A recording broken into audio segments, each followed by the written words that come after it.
Continuing in the rich tradition of our nation's forefathers, Anthony Albanese let loose at a Gang of Youths concert last night. The PM riding high after a big jump in the polls. 55% of respondents now back Albanese as preferred Prime Minister. Just 17% are behind Peter Dutton.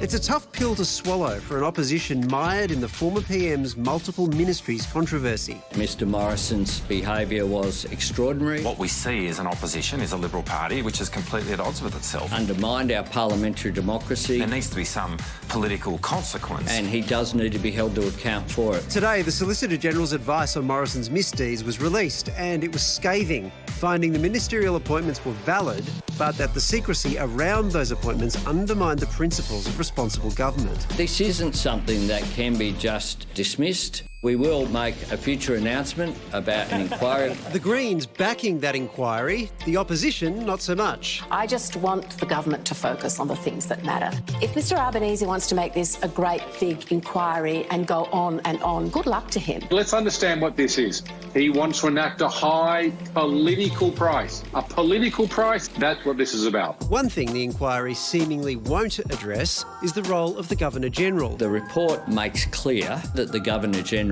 acted upon the advice of the government of the day. Instead, it will examine how and why the former PM was able to secretly acquire multiple ministries, what the legal implications are, and how to ensure it never happens again. Scott Morrison owes the Australian people an apology for undermining our parliamentary democracy.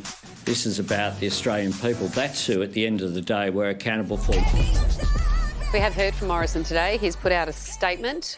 Do we have it here? I will appropriately assist any genuine process to learn the lessons from the pandemic. I would expect that any credible processes would also extend to the actions of the states and territories.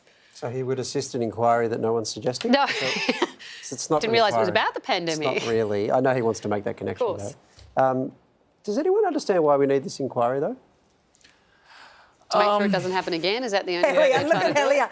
That's the look that I used to get in exams at school. Well, it does feel like a case closed almost, doesn't it? Well, I don't know. Like, we now know it's what happened. It was it was okay that it happened. It probably wasn't done in the right way by keeping it a secret. Yeah, what more are they trying to discover? Yeah, so the government seems to be saying they want to know, the Albanese government that is, they want to know if there were more facts, how it happened, all that. But it seems to me this is quite fixable.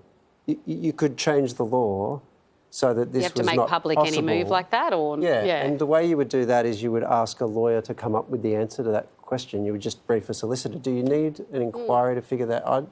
Is there something I'm missing from Unless there is a lot more to come that is damning and it's worth finding out. I mean, I think people start asking the question whether he was paid for these roles as well. Like, I don't think there's any suggestion he was. So what? Well, people are asking that question, though. So, I mean, it's a big week for Anthony Albanese. Not often you get to slam beers and the former Prime Minister. And it's no surprise that a religious man loves a ministry, is it? Had quite a collection of them.